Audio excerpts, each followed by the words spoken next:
ചെറുപ്പത്തിൽ നിങ്ങൾ ദൂരദർശനുള്ള സമയത്ത് നിങ്ങൾ മഹാഭാരതം കണ്ടിട്ടുണ്ടോ? സീരിയല് ദൂരദർശനം ഉണ്ടായിരുന്ന സമയം മറ്റേ ആന്റിനെ തിരിച്ചിട്ട് ഇങ്ങനെ ഇത് കിട്ടാതെ ഒരു ആന്റിനെ ഇങ്ങനെ തിരിക്കും, ഗ്രെയിൻസ് വരും. ഈ പുള്ളങ്ങൾക്കൊക്കെ വല്ലതുകൊണ്ട് ഉമ്മാർക്ക് വെറുതെ മൊബൈലിൽ കയറുന്നു, ഗൂഗിൾ ക്രോം സെർച്ച് ചെയ്യുന്നു, കാണുന്നു. എടാ ആന്റിനെ മാവിൻ്റെ മുകളിൽ കയറി ആന്റിനെ തിരിച്ചു വെച്ചിട്ട് തിരിച്ചു വന്ന് പ്രേം നസീറിന്റെ ബ്ലാക്ക് ആൻഡ് വൈറ്റ് സിനിമ കണ്ട ഒരു കാലം. ഈ കുട്ടികൾക്ക് ഓരോ ഓർമ്മയില്ല. ഇവര് സ്കൂളിലേക്ക് പോകുന്ന വഴി കണ്ടിട്ടില്ല. ഇതൊരു വലിയ അപകടമാണെന്ന് നോക്കിക്കോളി. ഈ കുട്ടികൾ സ്കൂളിൽ പോകുന്ന വഴി കണ്ടിട്ടില്ല. ഈ കുട്ടികൾ മഷിത്തണ്ട് ഉപയോഗിച്ചിട്ട് നമ്മൾ സ്ലേറ്റ് പറിച്ചത് കണ്ടിട്ടില്ല. ഈ കുട്ടികൾ സ്കൂളിൽ ടീച്ചറിനെ അടിയും കൊണ്ടിട്ടില്ല. ഈ കുട്ടികൾ വെറും ഇറച്ചിക്കോഴികളെ മാതിരി വളർത്തുന്ന കുട്ടികളാണ്. ഞാൻ വെറുതെ വേണമല്ലോ. എന്തുകൊണ്ടെന്ന് അറിയോ? ഇപ്പോഴത്തെ കുട്ടികൾ എന്ത് പ്രശ്നം ഉണ്ടെങ്കിലും ആത്മഹത്യ ചെയ്യും. 10ാം ക്ലാസ്സിൽ ഇല്ല, ആത്മഹത്യ ചെയ്തു. മൊബൈൽ ചോദിച്ചിട്ട് വാപ്പ കൊടുത്തില്ല, ആത്മഹത്യ ചെയ്തു. എന്തുകൊണ്ട്? ഇവര് ജീവിതത്തിൽ പ്രതിരോധിക്കാൻ പഠിച്ചിട്ടില്ലെന്നേ. നമ്മൾ പണ്ട് കാലത്ത് സ്കൂൾ വിട്ട് വന്നിട്ട് കണ്ടത്തിൽ പോയി വയലിൽ പോയിട്ട് കളിക്കും, ഉള്ളത് വെച്ചിട്ട്. ആ വയലിൽ വെച്ച് നമ്മൾ കളിച്ചിട്ട് ആദ്യത്തെ കളി തോക്കുമ്പോൾ നമ്മളെ കളിയാക്കും. നമ്മളെല്ലാം കൂടെ കൂടിയിട്ട് പറയും അടുത്തതിന് കാണാടാന്ന്. തോക്കൂല നമ്മള്. അടുത്തതിനെല്ലാം കൂടെ കളി തിരിച്ചു പിടിക്കാൻ കള്ളക്കളിയും കള്ളക്കണക്കും പറഞ്ഞ് എങ്ങനെയും ഒക്കെ ആടിയും പിടിയും തള്ളലും ചെളിയൊക്കെ ആയിട്ട് അത് ജയിക്കും. അപ്പൊ മറ്റവന് വാശിയായി. അപ്പൊ പറഞ്ഞു, അപ്പൊ അവരും വാങ്ങി വിളിക്കാൻ സമയം 10 മിനിറ്റേ ഉള്ളൂ. അപ്പൊ പറയും 4 ഓവർ ഒരു കളിയും കൂടെ. ഇത് ജയിച്ചാല് ആ 4 ഓവർ ഒരു മരണക്കളിയാ. എങ്ങനെയും ജയിക്കാനുള്ള കളി അതിലൊരുത്തം നോക്കും. അപ്പോഴും നമ്മള് തലകുനിച്ച് പോകുമ്പോ പറയും നാളെ കാണാം. നമ്മൾ പരാജയപ്പെടുന്നതിനെ കുറിച്ച് നമ്മൾ ചിന്തിച്ചിട്ടില്ല. ഇവർക്ക് കളിയിടങ്ങളില്ല. ഇവര് രാത്രിയിൽ ഡാർക്ക് റൂമിൽ കയറി ഇരുന്നിട്ട് ഇവരുടെ നഖത്തിന്റെ 4-1 വലിപ്പമില്ലാത്തൊരു ചിപ്പിൽ കളിച്ചിട്ട് തോറ്റുപോയാൽ ഇവർ ആത്മഹത്യ ചെയ്യും. കാരണം ഇവര് ജീവിതം പഠിച്ചിട്ടില്ല. ഇവര് മണ്ണിനെ മണ പറഞ്ഞിട്ടില്ല. ഇവര് ദാരിദ്ര്യം എന്താണെന്ന് അറിഞ്ഞിട്ടില്ല. ഇവര് വാപ്പാടെ ജീവിതം കണ്ടിട്ടില്ല. നമ്മൾ വാപ്പാടെ ജീവിതം കണ്ടിട്ടുണ്ട്. വാപ്പ വയലിൽ പോയിട്ട് സന്ധ്യയാകുമ്പോ മണ്ണ്, ആ വാപ്പാടെ അധ്വാനത്തിന്റെ മണ്ണുള്ള തോർത്ത് നമ്മൾ കണ്ടിട്ടുണ്ട്. ആ തോർത്തുമായിട്ട് വന്ന വാപ്പാക്ക് വെള്ളം ചൂടുകൊണ്ട് താഴെ കൊതുമ്പും കോഞ്ഞാട്ടയും ചിരട്ടയും വെച്ച് ഉമ്മ ഊതി വാപ്പാക്ക് കുളിക്കാനുള്ള വെള്ളം ചൂടാക്കി വെച്ചിട്ട് ഉമ്മ കിണറിന്റെ കരയിൽ വാപ്പ വരുന്നത് കാത്തിരിക്കുന്നത് നമ്മൾ കണ്ടിട്ടുണ്ട്. ഇന്ന് ഹീറ്റർ ഇടാൻ പറഞ്ഞാൽ പറയും നിങ്ങളുടെ അടിമയാവാനല്ല എന്റെ വാപ്പാനെ പറഞ്ഞിട്ട്. വാപ്പാടെ കഷ്ടപ്പാട് ഈ വാപ്പായും ഉമ്മായും ജീവിക്കുന്നത് കണ്ടിട്ടാണ് നമ്മൾ വളർന്നത്. അതുകൊണ്ട് നമുക്ക് ജീവിതം അറിയാം. ഈ കുട്ടികളെ മുഴുവനും നമ്മൾ ഈ ചെറിയ www.com വളർത്തുന്ന കുട്ടികൾ ജീവിതത്തിൽ തളർന്നു പോകും. കാരണം ഇവര് കഷ്ടപ്പാട് അറിഞ്ഞിട്ടില്ല, ഇവര് ജീവിതം അറിഞ്ഞിട്ടില്ല. അതുകൊണ്ട് കുട്ടികളെ അങ്ങനെ ഒരു കാലം ഉണ്ടായിരുന്നു. ആ കാലം വല്ലാത്തൊരു കാലമായിരുന്നു. ആ ഒരു വല്ലാത്ത കാലം, ആ കാലം അറിയുന്ന കുട്ടികൾ ജീവിതത്തിൽ പരാജയപ്പെട്ടു പോവില്ല. അള്ളാഹു നമുക്ക് ജീവിതം പഠിക്കാൻ അള്ളാഹു തൗഫീക്ക് നൽകട്ടെ. ആമീൻ പറയും മനുഷ്യന്മാരെ. അള്ളാഹു തൗഫീക്ക് നൽകട്ടെ. ആ കാലത്ത് മഹാഭാരത സീരിയൽ കാണും ഇല്ലേ? ഞാൻ കണ്ടിട്ടുണ്ട്. ആ കണ്ടത് എവിടെയാണെന്നറിയോ? ഞങ്ങളുടെ നാട്ടിൽ ഒരു ക്രിസ്ത്യാനി തറവാടുണ്ട്. ഓലിക്കലെ കൊച്ചമ്മയുടെ വീട്ടിൽ നമ്മൾ പോകും. നമ്മളാണെങ്കിലോ രാവിലെ വയലിൽ പോയി കടന്ന് ടയറും ഇതെല്ലാം ഓടി നമ്മൾ ഒരു സൈക്കിൾ ടയർ ഇങ്ങനെ അടിച്ചടിച്ച് പോയി കൊച്ചമ്മയുടെ വീട്ടിലോട്ട് വേണം സൈക്കിൾ കയറി അടിച്ചിട്ടാണ്. ആ പോണ വഴിക്ക് ഇങ്ങനെ അടിച്ചടിച്ച് അവസാനം വരണ ഈ പോഷകാഹാരം ഉണ്ടല്ലോ, അത് നമ്മൾ ആ വരുന്ന പോഷകാഹാരം ഇങ്ങനെ തൂത്തിട്ട് നമ്മൾ അവിടെ അത് ഈ നിക്കറിലൊക്കെ കാണും, ചെറിയ പാൻറ്റിലും ഒക്കെ. പോയിട്ട് ചോദിക്കും കൊച്ചമ്മ TV ഒന്ന് ഇട്ട് വരുമോ? അന്ന് കാണാറ് ഒരു സ്ഥലത്തെ TV ഉള്ളൂ. ആ TV അവിടുത്തെ ഏറ്റവും വലിയ ക്രിസ്ത്യൻ കുടുംബമായിരുന്ന കൊച്ചമ്മയുടെ വീട്ടിലാണ്. അവിടെ പോയി ഞങ്ങളിരിക്കുമ്പോൾ അവർ വലിയ സമ്പന്ന കുടുംബമാണ്. എന്നാൽ പോലും ഞങ്ങളൊരു 10-15 മുസ്ലിം കുട്ടികളുണ്ടാവും, ഹിന്ദു കുട്ടികളുണ്ട്, എല്ലാവരും ഉണ്ട്. അവര് സന്തോഷത്തോടെ അവരെ സ്വീകരണ മൂല തുറന്ന് ആ സെറ്റിയുടെ മൂലയിൽ ഞങ്ങൾക്ക് TV ഇട്ട് തരും. ഞങ്ങൾ അവിടെ പോയിരുന്ന് മഹാഭാരതം കാണും. ഇപ്പോഴത്തെ കുട്ടികൾക്ക് പറഞ്ഞാൽ മനസ്സിലാവുമോ? സോഷ്യൽ മീഡിയയിൽ വർഗീയതയും ജാതിയും മാത്രം കേൾക്കുന്ന നിങ്ങൾക്ക് ഇതുവല്ല മനസ്സിലാവൂ? ആ ഓർമ്മകളൊക്കെ ഇന്നും മനസ്സിലുള്ളതുകൊണ്ടാണ് ഞങ്ങൾക്ക് വർഗീയത പറയാൻ പറ്റാത്തത്. മരിക്കുന്നവരെ ഒരു മതത്തിന്റെ പേരിൽ ഒരു മനുഷ്യനെ വിഭജിക്കാൻ കഴിയാത്തത് ഈ ഓർമ്മകൾ നെഞ്ചകത്തിന്റെ ഉള്ളിലുള്ളത് കൊണ്ടാണ്. പെരുന്നാളിന്റെ തലേന്ന് വീട്ടിൽ പത്തിരിയും തേങ്ങാച്ചോറും ഉണ്ടാക്കാൻ തേങ്ങയില്ല. ഒരിക്കലെ കൊച്ചമ്മയുടെ വീട്ടിൽ പോയിട്ട് പറയും കൊച്ചമ്മ 2 തേങ്ങ തരുമോ? ഒരു 10 ഏക്കർ സ്ഥലത്തിന് നടുക്കാൻ. ആ ക്രിസ്ത്യാനി കൊച്ചമ്മയുടെ വീട്ടിലെ തേങ്ങ കൊണ്ടുവന്ന് അരഞ്ഞിട്ടാണ് പിറ്റേ ദിവസം പെരുന്നാളിന് തേങ്ങാച്ചോറ് ഉണ്ടാക്കിയത്. നമുക്കങ്ങനെ വർഗീയത പറയാൻ പറ്റുക? ഞാൻ പറഞ്ഞാൽ അതിലേക്ക് ഒത്തിരി മുകളിലേക്ക് പോകും. അള്ളാഹു നമ്മളെ കാത്തിരക്ഷിക്കട്ടെ. യേശു ഈശ്വരൻ അല്ലാ ഇത്യാദി വിളിയെല്ലാം ഏകനാമൊരുവന്റെ തൃച്ചെവികളിലത്രേ. അവനവന്റെ തൗഹീദിനെ സൂക്ഷിക്കുകയും അവനവന്റെ ദീനിനെ സൂക്ഷിക്കുകയും മനുഷ്യരോട് സൗഹാർദ്ദത്തോടെ പെരുമാറുകയും ചെയ്യാന്നുള്ളതാണ്. അതാണ് ദീൻ. അവനവന്റെ ആദർശത്തെ സൂക്ഷിക്കുക, എന്നിട്ട് എല്ലാവരും മനുഷ്യരായി കാണാൻ പറ്റും. അള്ളാഹു തൗഫീഖ് ചെയ്യട്ടെ. ആ മഹാഭാരതത്തിൽ ഒരു രംഗമുണ്ട്, അത് പറയാനാ പറഞ്ഞത്. സമയായ ആ സമയത്ത് അതിനകത്തുണ്ട് ഈ പാണ്ഡവരുടെ കൊട്ടാരത്തിലേക്ക് കൗരവര് വരും. ദുര്യോധനും ദുശാസനും. ലോകത്തിലെ ഏറ്റവും ഗതികെട്ട പിതാവാണ് ധൃതരാഷ്ട്രൻ. കാരണം 101 മക്കൾക്കും ദൂ ചേർത്ത പേരിട്ടത്. ദുസ്വഭാവം. ദുര്യോധനൻ, ദുശാസനൻ, ദുശാസനൻ, അങ്ങനെ പേരിട്ട ആളാണ് ധൃതരാഷ്ട്രർ. ആ ധൃതരാഷ്ട്രരുടെ മക്കളാണ് കൗരവര്. പഞ്ചപാണ്ഡവര് 5 പേര്. അതിൽ കർണനും കൂടിയുണ്ട്. കർണൻ സൂര്യപുത്രനാണ്, പക്ഷെ സൂതപുത്രനായിട്ടാണ് ജീവിക്കേണ്ടി വന്നത്.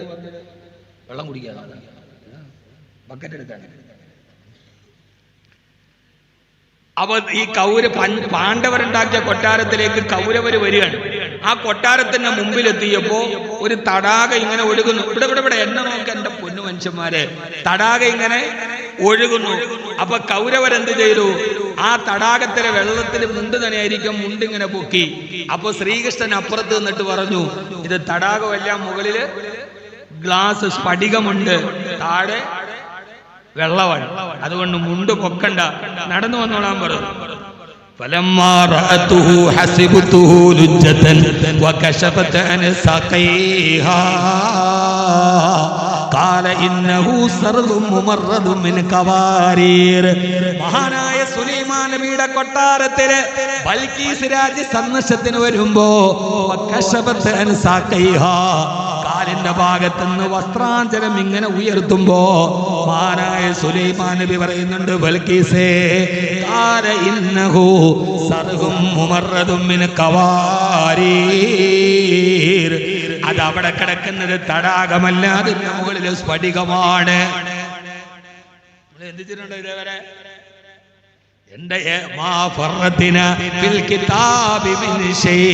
എന്റെ ഗ്രന്ഥത്തിൽ ഞാൻ പറയാത്തതൊന്നുമില്ല. എന്തും ഏതും നിങ്ങൾക്ക് പറയാം, ഏതും നിങ്ങൾക്ക് കാണാം. ഇനി ഭക്ഷണം ഏത് കഴിക്കണം? വെജാണോ നോൺ വെജാണോ നല്ലത്? നല്ലതാ, നല്ല ഭക്ഷണം ഏതാ? നോൺ വെജാണെന്നാണ് മുസമ്മിൽ വരിയുടെ അഭിപ്രായം. മുസമ്മിൽ ഉസ്താദ് പറയുന്ന ഏറ്റവും നല്ല ഭക്ഷണം നോൺ വെജാണ്. എന്താണെന്നറിയാവോ? വെജാന്നെങ്ങാനും പറഞ്ഞാൽ നാളെ പോലെ ഇവിടുന്ന് മറ്റേ പാത്രത്തിൽ അതേ കിട്ടും. നോൺ വെജാണ്. ഇനി വെജാണ് ഏറ്റവും ഹൈറെന്ന് പറഞ്ഞാൽ പണ്ട് മൊയ്ലിയാർ വാത് പറഞ്ഞവരേക്കും പാവപ്പെട്ട നബി സല്ലല്ലാഹു അലൈഹി വസല്ലം ഇടയത്താഴത്തിന് നോമ്പ് തുറക്കാനും നോമ്പ് മുറിക്കാനും ഒരൊറ്റക്കാരൊക്കെയാണ് സഹോദര കഴിച്ചത്. പിറ്റേ ദിവസം ഉസ്താദിന് വീട്ടിൽ നിന്ന് ഭക്ഷണം കൊണ്ടുപോകും. പാത്രത്തിൽ ട്രെയിനിന് ഇത്രയും കമ്പാർട്ട്മെന്റ് കാണില്ല, അത്രയും കാണാം പാത്രം. ആ പാത്രം കൊണ്ടുവന്ന് നോക്കുമ്പോ ആദ്യത്തെ തട്ടിലൊന്നുമില്ല, രണ്ടാമത്തെ തട്ടിലില്ല, ആഖിറ് തട്ടിലില്ല, 2 കാരയ്ക്ക. താത്ത പണി വെട്ടിച്ച്. നബി ഞങ്ങൾ അതാണെങ്കിൽ ഉസ്താദിനും അതല്ലേ ഇഷ്ടം. അന്ന് ഉസ്താദ് തിരുത്തി പറഞ്ഞു, സഹോദരിമാരെ, നിങ്ങൾ വിചാരിച്ചതുപോലെയല്ല കാര്യങ്ങളുടെ കിടപ്പ്. അല്ലാഹുവിന്റെ റസൂലെന്ന് ഒരു കാരയ്ക്ക കൊണ്ട് നോമ്പ് മുറിച്ചെങ്കിൽ നിങ്ങൾ അറിയണം, അന്നത്തെ കാരയ്ക്കൊക്കെ ഒരു കൂടച്ചക്കയുടെ വലിപ്പം ഉണ്ടായിരുന്നു എന്നതുപോലെ ഇതിപ്പോ വെജാന്ന് പറഞ്ഞാൽ നാളെ കുടുങ്ങി. അതുകൊണ്ടാണ് ഏറ്റവും നല്ല ഫുഡ് ഏതാ? Non veg. പക്ഷെ ഡോക്ടർമാർ പറയണ എന്താ? വെജ് കഴിക്കണം, നോൺ വെജ് പാടില്ല. നോൺ വെജ് പാടില്ല എന്നാണ്. എന്തുകൊണ്ട്? ഏറ്റവും നല്ല ഭക്ഷണം ഏതാ? നോൺ വെജാണ്. ബനു ഇസ്രായേൽ മൂസാ നബിയോട് ഭക്ഷണം വേണമെന്ന് പറഞ്ഞപ്പോൾ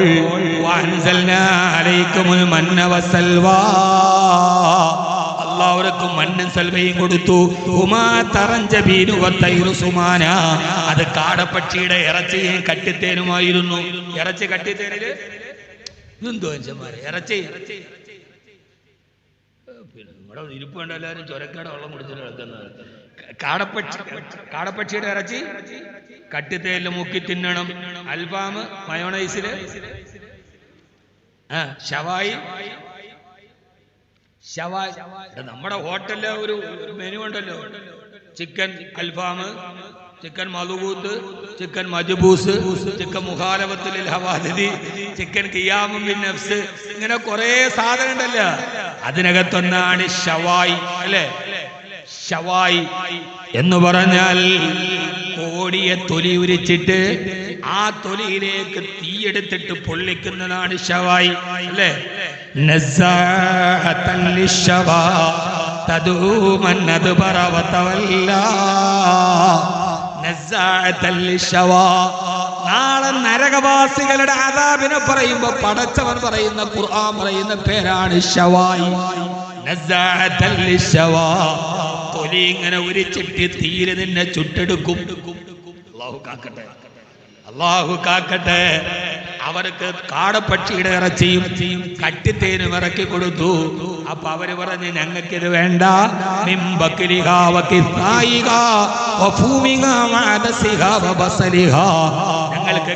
ഞങ്ങൾക്ക് പയറ്, ഉള്ളി, സവാള, അങ്ങനെ ഞങ്ങൾക്ക് വെജ് മതി, നോൺ വെജ് വേണ്ട. അപ്പൊ മൂസാ നബിയുടെ ഒരു ചോദ്യമുണ്ട്, ബനു ഇസ്രായീലേ,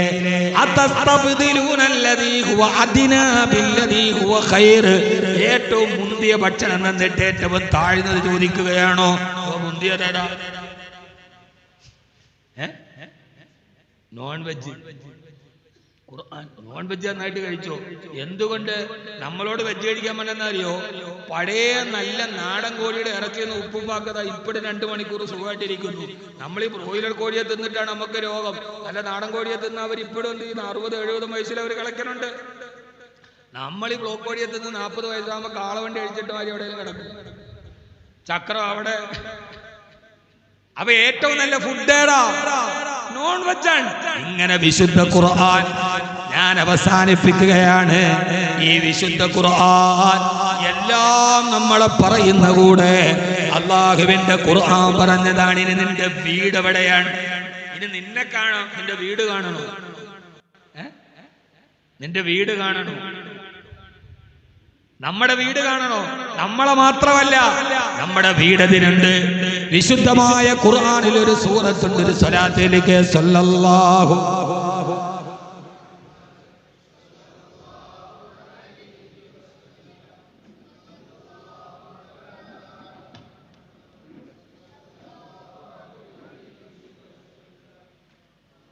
അല്ലാഹുമ്മ സല്ലി അലാ മുഹമ്മദ്.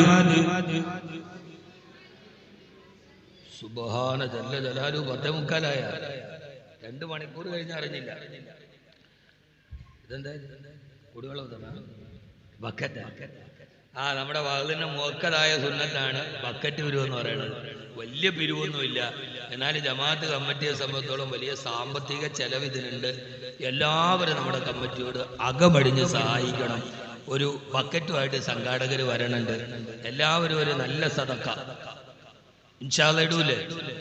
എല്ലാവരും ഒരു നല്ല സദക്ക അല്ലാഹു സ്വീകരിക്കട്ടെ. ആദ്യം ഖത്തീബ് ഉസ്താദിനെ ഉദ്ഘാടനം ഖത്തീബ് ഉസ്താദിനെ ഇൻഷാ അല്ലാഹ് ഉദ്ഘാടനം. കണ്ടക്ടറിന് ആദ്യത്തെ ടിക്കറ്റ് കൊടുക്കും. എഴുന്നില്ലേ? ബിസ്മില്ലാഹിർ റഹ്മാനിർ റഹീം. അല്ലാഹു സ്വീകരിക്കട്ടെ, അല്ലാഹു സ്വീകരിക്കുമാറാകട്ടെ. ഹസ്ബി റബ്ബി ജല്ലല്ലാഹ് മാ ഫീ ഖൽബി ഗൈറുല്ലാഹ് നൂറു മുഹമ്മദ് സല്ലല്ലാഹ് ലാ ഇലാഹ ഇല്ലല്ലാഹ്. മുത്ത് ഫാത്തിമ ദിദിയോരേ, മുത്തിനെ മണവളനലിയോരേ, ഹസനും ഹുസൈനും റളിയല്ലാഹ് ആമന്നാ ബിറസൂലില്ലാഹ് ഹസ്ബി റബ്ബി.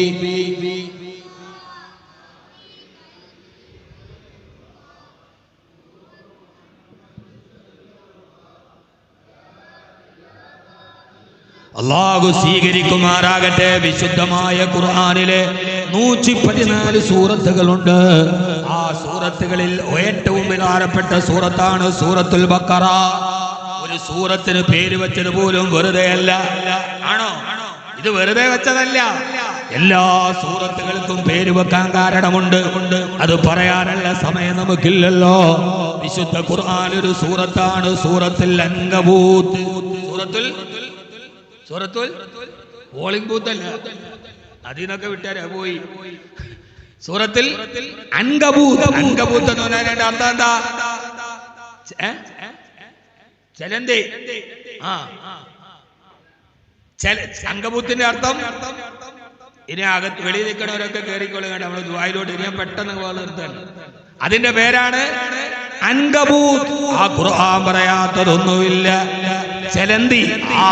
ആ സൂറത്തിൽ ഒരു ആയത്തുണ്ട്, മതലുല്ലദീന തഖദൂ മിൻ ദൂനില്ലാഹി ഔലിയാ കമതലിൽ അൻകബൂത്ത് ഇത്തഖദതു ബൈതാ. അല്ലാഹുവല്ലാത്തവരെ ജീവിതത്തിൽ ആശ്രയമായി കാണുന്നവരുടെ ഉപമ കമതലിൽ അൻകബൂത്തി, അത് ചെലന്തിയെ പോലെയാണ്. എന്താ ചെലന്തിയുടെ പ്രത്യേകത? ഇത്തഖദതു ബൈതാ. ആ ചെലന്തി ഒരു വീട് നിർമ്മിക്കുന്നുണ്ട്. ശ്രദ്ധിച്ചു കേൾക്കണേ മുഅ്മിനേ മുഅ്മിനത്തേ, ഈ ഖുർആനിൽ യുൻദിറമൻ കാന ഹയ്യാ, ഇത് ജീവിച്ചിരിക്കുന്നവർക്ക് മുന്നറിയിപ്പ് വരാൻ വന്നതാണ്. ഇന്ന ഔഹനൽ ബുയൂതില ബൈത്തുൽ അൻകബൂത്ത്, ലോകത്തിലെ ഏറ്റവും ദുർബലമായ വീട് ചെലന്തിയുടെ വീടാ. ലോകത്തിലെ ഏറ്റവും ദുർബലമായ വീട് ചെലന്തിയുടെ വീടാ. ലോകത്തിലെ ഏറ്റവും ദുർബലമായ വീട് ആരുടെ വീടാ? എന്തുകൊണ്ട്? ഇതൊന്നും വളരെ ദുർബലമാണ്. എന്താണ് അതിന്റെ കാരണം? നമുക്കറിയാം, ഒരു സെമിറ്റിക് എഞ്ചിനീയറിന്റെ കരകൗശല വൈദഗ്ധ്യത്തെ പോലും തെളിപ്പിക്കുന്ന രീതിയിൽ നിമിഷാർദ്ധത്തിന്റെ ഉള്ളിൽ ശരീരത്തിൽ നിന്ന് ഉദ്ഗമിക്കുന്ന പശ കൊണ്ട് ഒരു മനോഹരമായ ചായവും ചമൽക്കാരവും ചേർത്ത ഒരു കാഴ്ച പോലെ നയനമനോഹരമായ വീടുണ്ടാക്കുന്ന ഒരു ചെലന്തി, അതിന്റെ നൂലിഴകളുടെ ഇടയിലുള്ള അകലം പോലെ സമീകൃത അകലമാണ്. ഒരു ജാമിതീയ കണക്കുകളെ തോൽപ്പിക്കുന്ന വീതം അതിന്റെ ഇഴകളുടെ ഇടയിൽ സ്കെയിൽ വെച്ച് നോക്കിയാൽ ഒരേ അകലമാണ്. അത്ര ആ വീട് കാണാൻ എന്ത് മനോഹരമാണ് വെളിയിൽ നിന്ന് നോക്കിയാല്. എന്നാൽ കാറ്റൊന്നടിച്ചാൽ, വിരളൊന്ന് തൊട്ടാൽ ആ വെളിയിൽ നിന്ന് മനോഹരമായി തോന്നുന്ന വീട് പൊട്ടിപ്പോവും. ലോകത്തിലെ ഏറ്റവും ദുർബലമായ വീട് ചെലന്തിയുടെ വീടാണ്. അതുകൊണ്ടാണ് ഖുർആൻ അങ്ങനെ പറഞ്ഞെന്നാണ് നമ്മൾ കരുതിയത്. അല്ല, അതുകൊണ്ടല്ല. ശ്രദ്ധിച്ചേക്കണേ, ഞാൻ വളർത്താൻ. അതുകൊണ്ടല്ല. പിന്നെ എന്തുകൊണ്ട്? ആ ഖുർആനിൽ ഒരു പ്രയോഗമുണ്ട്, ഇത്തഖദതു ബൈതാ, വീടുണ്ടാക്കുന്നത് പെൺചലന്തിയാണ്. ഒരുവരെ കേൾക്കണേ, ഇത്തഖദ ബൈത എന്ന് പറഞ്ഞാൽ ആൺചലന്തി. അതിനകത്തൊരു താവ് ചേർത്താൽ ഇത്തഖദത്ത്. അത് അറബി ഭാഷയുടെ പ്രത്യേകത. ഇത്തഖദത്ത് ബൈത, ഇത്തഖദ ബൈത. നമ്മളോട് ഞാൻ ഓതുമ്പോ ഒരു വാവല്ലേ പോയുള്ളൂ, പാടില്ല. ഫക്കാലഹ എന്ന് പറഞ്ഞാൽ അപ്പ തന്നെ പറഞ്ഞു. ഫാ പറയേണ്ട അടുത്ത് വാവ് പറഞ്ഞു. അർത്ഥം മാറി അല്ലേ? വലിയ മുദരിസാണ്, നമ്മളൊന്നും പറയാൻ പറ്റിയിട്ടില്ല. ഞാൻ ഓതി, ഇപ്പം വായായി പോയി, അർത്ഥം മാറി. കാരണം ഫായിന് വേറെ അർത്ഥമാണ്.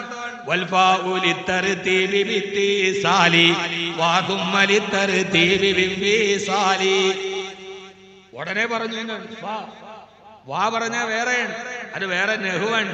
എന്റെ പൊന്ന് സഹോദരൻ, ഇവിടെ ഇത്തഖദത്തു ബൈത, ഇത്തഖദ ബൈത എന്ന് പറഞ്ഞാൽ ആൺചലന്തിയാണ്. ഫായില് മുഅന്നസായാൽ ഫീലില് താവ് ചേർക്കണം, അങ്ങനല്ലേ? അവിടെ കുറെ ഓതി ഉസ്താദ്മാരൊക്കെ ഉണ്ട്.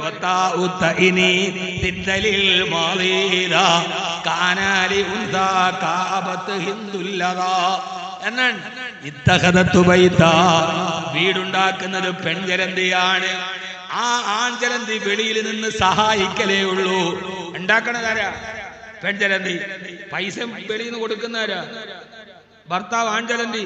അവിടെ നിന്ന് ഗൾഫിൽ നിന്ന് ഇങ്ങനെ ഇങ്ങനെ കൊടുക്കണാരാ? ആൺചലന്തി. നാട്ടിൽ ഉണ്ടാക്കണാരാ?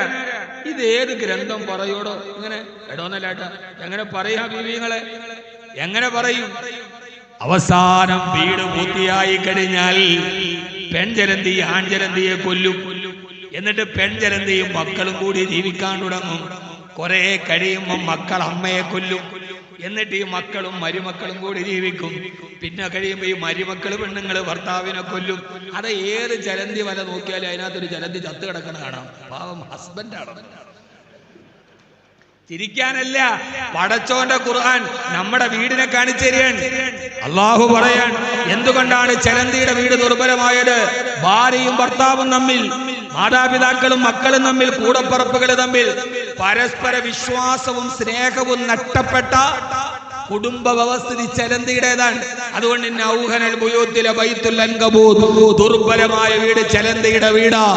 ആ വീടുകളുടെ വലിപ്പമോ വിസ്തീർണമോ അല്ല, അതിന്റെ ഉള്ളിലുള്ളവരുടെ പരസ്പര വിശ്വാസം, സ്നേഹം, അതാണ് വീടിന്റെ ഏറ്റവും പ്രധാനപ്പെട്ട കെട്ടുറപ്പ് എന്നല്ലാഹുവിന്റെ വിശുദ്ധ ഖുർആൻ. സഹോദര, കാസർഗോഡ് മുതൽ തിരുവനന്തപുരം വരെ ദേശീയ പാതയുടെ ഇരുഭാഗത്തായി ധാരാളം കോൺക്രീറ്റ് സൗധങ്ങൾ കാണാം. ആ കോൺക്രീറ്റ് സൗധങ്ങൾ പലപ്പോഴും അത് ചലന്തിയുടെ വീട് പോലെ ദുർബലമാണ്. അല്ലാഹു പറയുകയാണ്, ഇത്തഖദതു ബൈതാ ഇന്ന ഔഹനൽ ബുയൂതി ലബൈതുൽ അൻകബൂത്. ചലന്തിയുടെ വീടുകൾ പോലെ ദുർബലമായ വീടുകൾ. ഭാര്യക്ക് ഭർത്താവിന് വിശ്വാസമില്ല, ഭർത്താവിന് ഭാര്യയെ വിശ്വാസമില്ല. ലഹരിക്കടിമയായി മാതാവിനെ കഴുത്തറത്ത് കൊല്ലുന്ന മക്കളുടെ നാട്, ഭർത്താവിനെ വിഷം വെച്ച് കൊല്ലുന്ന ഭാര്യയുടെ നാട്, തന്റെ മക്കളെ പ്രസവിച്ച് തനിക്ക് വേണ്ടി ജീവിതം മാറ്റിവെച്ച ഭാര്യയെ കഴുത്തറത്ത് കൊല്ലുന്ന ഭർത്താക്കന്മാരുടെ നാട്, പിശാചുക്കൾ പാർക്കുന്ന വേതാള നഗരം പോലെ ഈ ഭൂമി അതപ്പതിച്ചു പോകുമ്പോ, കുടുംബ ബന്ധങ്ങൾ തകർന്നു പോകുമ്പോ, എന്റെ പ്രിയപ്പെട്ട സഹോദര സഹോദരി, അല്ലാഹുവിന്റെ വിശുദ്ധമായ ഖുർആൻ നമ്മുടെ വീടുകളെ കുറിച്ച് പറയാ. ഒരു ശാസ്ത്രവും ഞാൻ പറഞ്ഞിട്ടില്ല. അത് ഇൻഷാ അല്ലാഹ് സമയമുള്ളപ്പോ പിന്നീട് ഒരു സമയത്ത് നമുക്ക് അതിനെ കുറിച്ച് ചർച്ച ചെയ്യാം.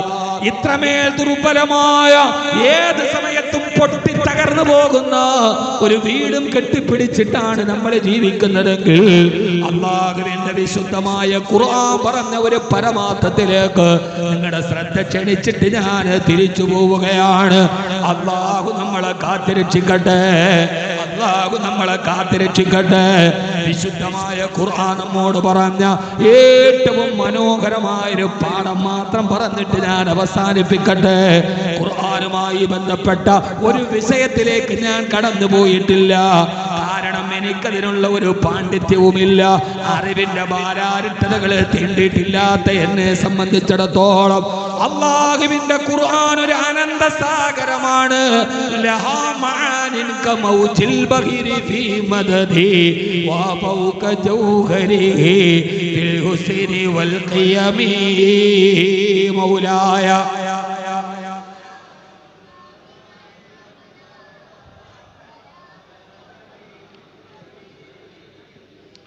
ഫലാ തുഅദ്ദു വലാ തുഹ്സാ ജായിബുഹാ വലാ തുസാമു അലൽ ഇഖ്താരി ബിസ്സമീ. അതിന്റെ അത്ഭുതങ്ങളുടെ കവാടം തുറന്നാൽ നമുക്കാർക്കും മനസ്സിലാക്കാൻ കഴിയാത്ത പ്രപഞ്ച സിദ്ധാവായ പടച്ചറപ്പിന്റെ രഹസ്യങ്ങളുടെ കലവറയാണത്. അത് തുറക്കാൻ കഴിയുന്ന ഏറ്റവും വലിയ വിജ്ഞാനം നമ്മൾ ഉണ്ടാവണം. അതുകൊണ്ടാണ് നമ്മുടെ നമ്മുടെ പ്രിയപ്പെട്ട മുസമ്മിൽ മൗലവി വാക്കവിയാക്കിയിട്ടും ധാരാനിയായിട്ടും പിന്നെയും പഠിക്കുന്നിടണ്ട. ഇമാം റാസി പറഞ്ഞ വ്യാഖ്യാനമല്ല ഇമാം സാബി റഹിമഹുല്ലാഹ്.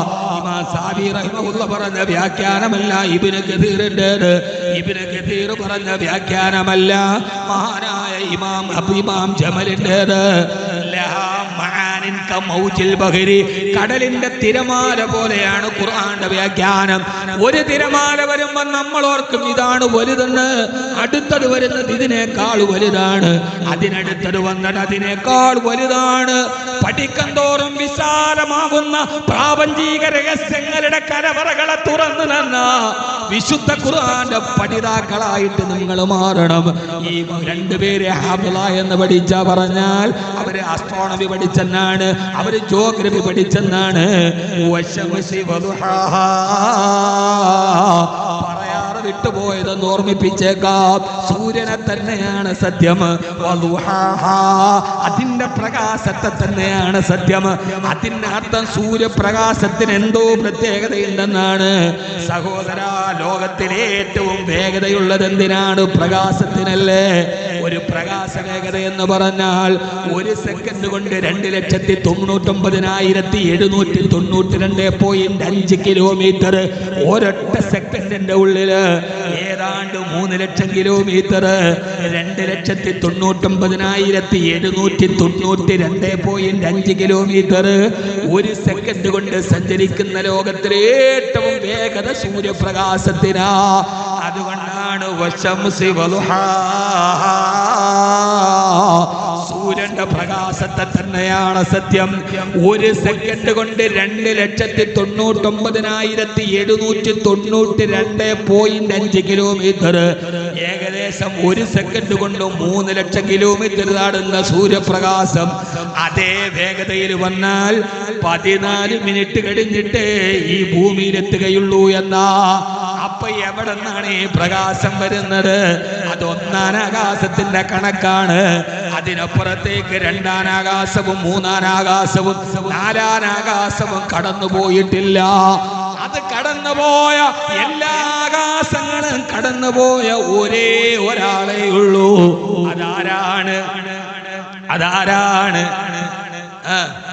അതാരാണ്?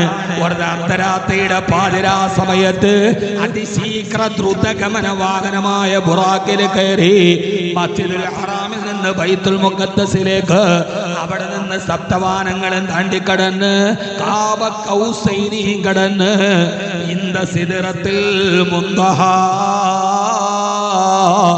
സിദ്റത്തുൽ മുന്തഹ എന്ന് പറഞ്ഞാൽ ഈ ഭൂമിയിൽ നിന്ന് മുകളിലേക്ക് പോകുന്ന ഒരു വസ്തു പരമാവധി എവിടം വരെ പോകുമോ അതിന്റെ പേരാണ് സിദ്റത്തുൽ മുന്തഹ. അത് കഴിഞ്ഞാൽ പിന്നെ അത് താഴോട്ടേ വരൂ. ആ സിദ്റത്തുൽ മുന്തഹ താണ്ടിയ ഒരേ ഒരാളേ ഉള്ളൂ.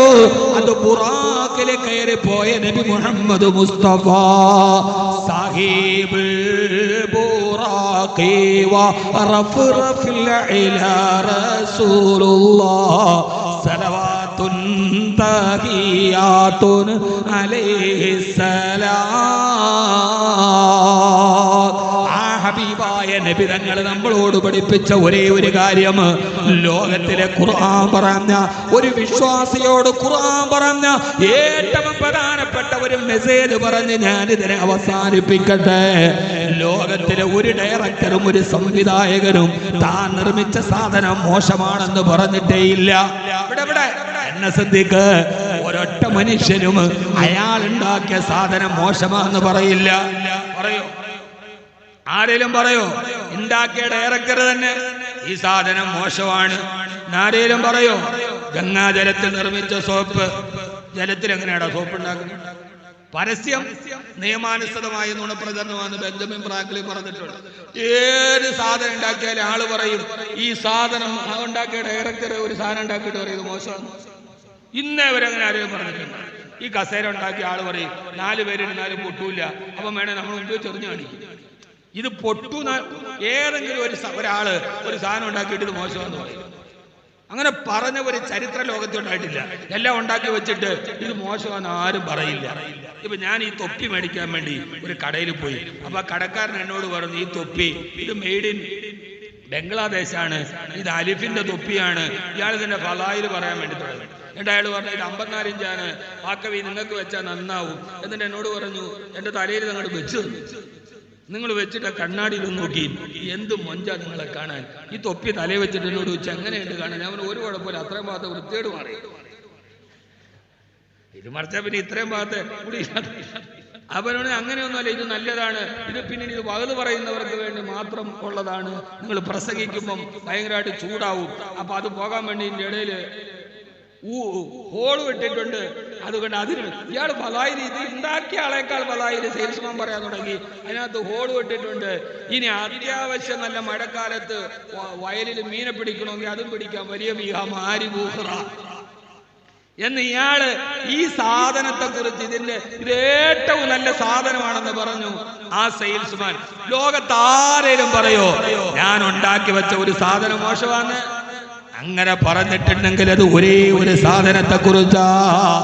അല്ലാഹുല്ലദീ ഖലഖസ് സമാവാതി വൽ അർള, ഈ ആകാശത്തെയും ഭൂമിയെയും ഭുവനത്തെയും ഈ ഭൂമിയെയും ഈ ഭുവനത്തെയും ഗഗനത്തെയും ചന്ദ്രനെയും സൂര്യനെയും തരുക്കളെയും താരകങ്ങളെയും കടലിനെയും കരടിയെയും എന്ന് വേണ്ട, ലോകത്തുള്ള സകലമാന വസ്തുക്കളെ കിഴക്കുതിക്കുന്ന സൂര്യനെയും രാത്രിയിൽ പുഞ്ചിരിക്കുന്ന നക്ഷത്രങ്ങളെയും എല്ലാം ഒരുക്കി വെച്ച്, ഈ സസ്യങ്ങളെയും ഈ പച്ചപ്പിനെയും എല്ലാം ഒരുക്കി വെച്ച് ഈ ദുനിയാവിനെ മനോഹരമായി സംവിധാനിച്ചിട്ട് അതിന്റെ സംവിധായകൻ പറയാ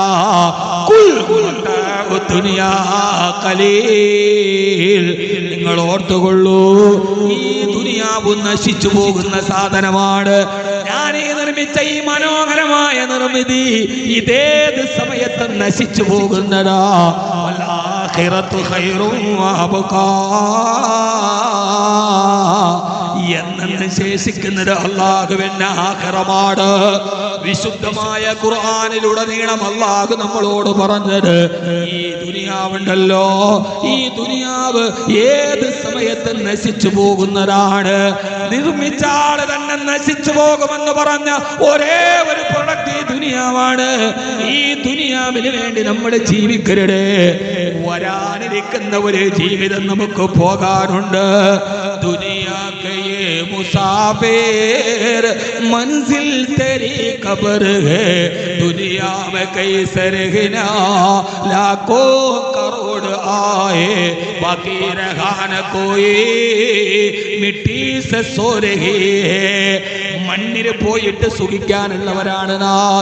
എന്റെ പ്രിയപ്പെട്ട അഭിനവകാല ചെറുപ്പക്കാരോട്, സോഷ്യൽ മീഡിയയിലെ പേക്കൂത്തുകളിൽ അഭിരമിക്കുന്നവരോട്, പാതിരാ സമയത്തിലെ ഗായകരുടെ ഈരടി കേട്ടിട്ട് തുള്ളിച്ചാടുന്നവരോട്, ദാവൂദ് നബിയുടെ സംഗീതം കേൾക്കണ്ടേ, അല്ലാഹുവിന്റെ സ്വർഗത്തിലോട്ട് കടന്നു പോകണ്ടേ. ഏത് സമയത്ത് നശിച്ചു പോകുന്ന ഈ ദുനിയാവുണ്ടല്ലോ, അതെപ്പോഴാണ് തിരിച്ചു പോകേണ്ടതെന്ന് നമുക്കറിയില്ല. ഏത് സമയത്താണ് ഈ ലോകത്ത് നിന്ന് തിരിച്ചു പോകേണ്ടതെന്നറിയില്ല. ഹലക്കൽ മുദാവി വൽ മുദാവാ വല്ലദീ ജലബതവാബഹു വൽ മുശ്തരി. ഹലക്കൽ മുദാവി, ചികിത്സിച്ച ഡോക്ടർ മരിച്ചുപോയി. ആയിരക്കണക്കിന് ക്യാൻസർ രോഗികളുടെ ക്യാൻസർ കണ്ടെത്തി ചികിത്സിച്ച് ഭേദമാക്കിയ ആ വൈദ്യൻ മരിച്ചുപോയത് ക്യാൻസർ വന്നിട്ടാണ്. വൽ മുദാവാ, ചികിത്സിച്ച രോഗിയും മരണം കണ്ടു. അല്ലതേ ജലബദ്ധവാ, ആ ഡോക്ടർ അറ്റാക്ക് വരാതിരിക്കാൻ ഡോക്ടർ കുറിച്ചു കൊടുത്ത മരുന്നും കൊണ്ടുവന്ന സെയിൽസ്മാന്, അയാൾ വന്ന ബൈക്ക് ഇടിച്ചിട്ട് വഴിയരികിൽ മരിച്ചുപോയി. ആളുകൾ നോക്കിയപ്പോ ബ്ലഡ് കോട്ടാവാതിരിക്കാനുള്ള മരുന്ന് അയാൾ അവിടെ ചിതറിക്കിടക്കുന്നുണ്ട്. സഹോദരാ സഹോദരി, ബാഹുവൽ മുസ്തരി, ആ മെഡിക്കൽ സ്റ്റോറിന്റെ ഉടമ അറ്റാക്ക് വന്ന് മരിച്ചു. അറ്റാക്ക് വരാതിരിക്കാനുള്ള ഗുളിക കയ്യെത്തുന്ന ദൂരത്ത് അയാളുടെ അലമാരയിലിരിക്കുന്നുണ്ട്. അതൊന്നെടുത്ത് കഴിക്കാൻ കഴിഞ്ഞില്ലല്ലോ. വൽ മുസ്തരി, വാങ്ങാൻ വന്നവനും വിൽക്കാൻ വന്നവനും മരിച്ചുപോയ ലോകമാണിത്. എല്ലാവരും, ഒരാളും ഈ ലോകത്ത് നിലനിൽക്കാത്ത ലോകമാണിത്. ആഖിറത്തിന്റെ സൗന്ദര്യത്തെ കാണ്, ദുനിയാവിന്റെ സൗന്ദര്യത്തെ കാണരുത്. ആഖിറത്തിന്റെ സൗന്ദര്യം കാണണമെങ്കിൽ ഖുർആൻ എന്ന കണ്ണുകൊണ്ട് നമ്മൾ കാണണം. കറുകറുത്ത ലൈലയെ പ്രേമിച്ചപ്പം മജ്നൂനോട് ചോദിച്ചുവല്ലോ, ഈ ലൈലയ്ക്ക് എന്ത് സൗന്ദര്യം കണ്ടിട്ടാണ് നിങ്ങൾ പ്രേമിക്കുന്നതെന്ന്. കൈഫാ തറാ ലൈല ബിഐനിൻ തറാ ബിഹാ സിവാബ മാ തഖറത്ഹാ ബിൽ മദാമി. ലൈലയുടെ സൗന്ദര്യം കാണണമെങ്കിലും മജ്നൂന്റെ കണ്ണുകൊണ്ട് നോക്കണം. നിങ്ങളുടെ കണ്ണുകൊണ്ട് നോക്കിയാൽ ലൈലയുടെ സൗന്ദര്യം കാണില്ല. ആഖിറത്തിന്റെ സൗന്ദര്യം കാണണമെങ്കിൽ ഖുർആന്റെ കണ്ണിലൂടെ കാണണം. അതുകൊണ്ട് സഹോദരാ, തിരിച്ചു വരുമെന്ന് ഉറപ്പില്ലാത്ത ഒരു യാത്ര നമ്മൾ പോകാനുണ്ട്. ഇന്ന് കടുവിനാക്കി വഹദ് പറയാൻ വേണ്ടി പോരുമ്പോ, കടുവിനാലില് വയല് പറയാൻ വേണ്ടി ഞാൻ ഇറങ്ങുമ്പോ, എന്റെ ബാഗ് എടുത്തിട്ട് ഞാൻ അകത്തോട്ട് വെക്കുമ്പോ എന്റെ 12 വയസ്സുകാരി പൊന്നുമോൾ എന്നെ വിളിച്ചിട്ട് ചോദിച്ചു, എപ്പ തിരിച്ചു വരും? ഇന്ന് തന്നെ വരില്ലേ? അവക്കറിയാൻ ചെറിയ ബാഗാണെങ്കിൽ ഒരു ജോഡി ഡ്രസ്സേ ഉള്ളൂ, ഒരത്യാവശ്യം വന്നാലും മാറ്റാനേ ഉള്ളൂ. അതല്ല വലിയ ബാഗാണെങ്കിൽ വാപ്പ 7 ദിവസം കഴിഞ്ഞേ തിരിച്ചു വരാറുള്ളൂ. ഞാൻ അവളോടും മഗ്‌രിബ് കഴിഞ്ഞ് വാത് തുടങ്ങും. അങ്ങനെയാണ് ഉസൈ സാഹിബ് എന്നെ പറഞ്ഞു പറ്റിച്ചത്. അതുകൊണ്ട് മഗ്‌രിബ് കഴിഞ്ഞ് തുടങ്ങും. 9 മണിക്ക് നിർത്തിയിട്ട് വാപ്പയുടെ പൊന്നുമോൾ ഉറങ്ങുന്നതിന് മുമ്പ് വരുമെന്ന് പറഞ്ഞിട്ടാണ് വന്നത്.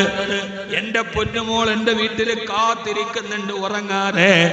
സഹോദര സഹോദരി, ഞാൻ എങ്ങാനും തിരിച്ചു വീട്ടിലെത്തുമ്പോ അഹമ്മദ് കബീറിന്റെ തണുത്തുറഞ്ഞ ശരീരമാണ് വീടിന്റെ ഉമ്മറപ്പടിയിലെത്തുന്നതെങ്കിൽ കാത്തിരുന്ന പൊന്നുമോളന്റെ കാത്തിരുന്നവരുടെ മുമ്പിൽ എന്റെ മയ്യത്താണ് എത്തുന്നതെങ്കിൽ ഏതു പാതിരാത്രി എത്തിയാലും എവിടെ എത്തി അലാറം വെച്ചെഴുന്നേറ്റ് വിളിച്ച് വീടിന്റെ വാതിൽക്കൽ എന്റെ മുഖം കാണുന്നത് വരെ ഞെട്ടിയുണർന്നെ കാത്തിരിക്കുന്ന എന്റെ പ്രിയപ്പെട്ടവൾ എന്റെ പൊന്നുമക്കൾ അവരുടെ മുമ്പിൽ തണുത്തുറഞ്ഞ മയ്യത്താണ് എത്തുന്നതെങ്കിൽ വീടിന്റെ ഉമ്മറപ്പടിയിൽ നിരത്തിയിട്ടിരിക്കുന്ന എന്റെ മുമ്പിൽ ആ കുഞ്ഞുങ്ങൾ വന്നിട്ട് നെഞ്ചത്തടിച്ച് നിലവിളിക്കില്ലേ, കണ്ണു പറക്കുപ്പാ. അരുമക്കിടാങ്ങൾ വാപ്പയെ വിളിക്കുന്നേ, അതിനുത്തരം ചെയ്യാതെന്ന് നീ കിടക്കുന്നേ. അരുമക്കിടാങ്ങൾ വാപ്പയെ വിളിക്കുന്നേ, അതിനുത്തരം ചെയ്യാതെന്നു നീ കിടക്കുന്നേ. എന്റെ പൊന്നുമോൾ എന്നെ വിളിക്കുന്നുണ്ട്. എനിക്ക് പറയാൻ ആഗ്രഹമുണ്ട്, മോളെ എന്ന് വിളിക്കണമെന്ന് ആഗ്രഹമുണ്ട്. ഒരാൾ 2 മണിക്കൂർ പ്രസംഗിച്ചാൽ ഏറ്റവും വന്ന് 2 ലക്ഷം അക്ഷരങ്ങൾ പറയുമെന്നാണ്. ഒരു ദിവസം 2 ലക്ഷം അക്ഷരം പറഞ്ഞ എന്റെ ഈ നാക്ക് അനങ്ങുന്നില്ലല്ലോ. എന്റെ പ്രിയപ്പെട്ടവൾ വന്നിട്ട് എവിടെ പോയാലും പറയാതെ പോവാത്ത മനുഷ്യ എന്നോട് പറയാതെ നിങ്ങൾ എവിടെ പോയെന്ന് ചോദിച്ച് അവൾ എന്നെ നെഞ്ചത്തടിക്കുമ്പോ എനിക്ക് അവളോട് പറയണമെന്നുണ്ട്, മോളെ വിഷമിക്കണ്ട, വിഷമിക്കണ്ട. വലിമൻ ഖാഫ മഖാമ റബ്ബിഹി ജന്നത്താൻ. നിന്റെ വാപ്പാക്ക് 2 സ്വർഗമുണ്ടെന്ന് പറയണമെന്ന് എനിക്ക് ആഗ്രഹമുണ്ട്. പക്ഷേ എന്നെ നാവനങ്ങുന്നില്ലല്ലോ. അവിടെ നിന്ന് 6 മണ്ണിലേക്ക് എന്റെ ശരീരത്തെ കൊണ്ടുപോയി വെക്കുമ്പോ വീട്ടിൻ്റെ ഉള്ളിൽ നിന്ന് നിലവിളി വീരുന്നൊരു നേരമുണ്ട്. വീട്ടിലെ മെത്തയും വിട്ടു വിരിഞ്ഞ് കാട്ടിലാറടി മണ്ണാണ്. ചേലിൽ ചെന്ന് കിടക്കണ നമ്മുടെ മേലെ വരുന്നത് കല്ലാണ്. ഇലയും മേൽ തണ്ണീരതും ചേർത്തു മണ്ണതിനാലെ മറമാടും കബർ ബഹുജോറിലെ മറമാടും. വീട്ടിലെ മെത്തയും വിട്ടു വിരിഞ്ഞ് കാട്ടിലാറടി മണ്ണാണ്. ഇന്നെന്റെ എല്ലാം ഞാൻ എന്റെ സൗകര്യത്തിന് ഒരുക്കിയിട്ടുണ്ട്. ഞാൻ നേരത്തെ പറഞ്ഞതുപോലെ യാത്രകളുമ്പോൾ ക്ഷീണം തോന്നാത്ത വാഹനം എനിക്കുണ്ട്. ഒരല്പം കൂടി മുമ്പോട്ട് പോയപ്പോ എന്റെ കൂടെ ജീവിതത്തിൽ എന്നെ സഹായിക്കാനും ഒരു സഹായത്തിന് വേണ്ടി എന്റെ ശിഷ്യനെ തന്നെ ആദ്യഭക്താന് കൂടെയുണ്ട്. 24 മണിക്കൂർ നിഴല് പോലെ എന്റെ ഡ്രൈവറായി അല്ല, എന്റെ സഹയാത്രികനായി, എന്റെ കൂടപ്പിറപ്പിനെ പോലെ എന്റെ ഭാര്യ സഹോദരനുണ്ട്. ഏത് സമയത്തും അവരെന്റെ കൂടെ നിഴല് പോലെയുണ്ട്. പക്ഷേ വെള്ളത്തുണിയിൽ പൊതിഞ്ഞിട്ട് കാരാളി ഓണം പള്ളിയുടെ 6 മണ്ണിലോട്ട് ഇറക്കുമ്പോ കാത്തു സൂക്ഷിച്ച ശരീരത്തിലേക്കും മണ്ണ് വാരിയിടുന്നതും അവര് തന്നെയാണ്. ഹബീബായ നബി തങ്ങൾ വഫാത്തായപ്പോ ഫാത്തിമ ബീവി ചോദിക്കുന്നുണ്ടല്ലോ അനസ് റളിയല്ലാഹു അൻഹുവിനോട്, അനസേ അത്താബത്ത് അംഫുസുക്കും മൻ തഖ്തു അലാ റസൂലില്ലാഹി സ്വല്ലല്ലാഹു അലൈഹി വസല്ലമ അത്തുറാബ്. എന്റെ ഹബീബിന്റെ ശരീരത്തിലേക്ക് എങ്ങനെ നിങ്ങൾ മണ്ണിട്ടു അനസേ? ആ ശരീരത്തിലും മണ്ണുമാരിയിട്ടാലും കൊല്ലുമെന്ന് പറഞ്ഞ് നടന്നവരല്ലേ നമ്മള്. ആ ശരീരത്തിലെ കമ്പ് വന്നപ്പോഴല്ലേ തൽഹത്ത് ബിൻ ഉബൈദ നെഞ്ചിരത് പിടിച്ചു വാങ്ങിച്ചു. ആ ശരീരത്തിൽ മുള്ളുകൊള്ളാതിരിക്കാനല്ലേ ഖുബൈബ് റളിയല്ലാഹു അൻഹു തൂക്കിലേറിയത്.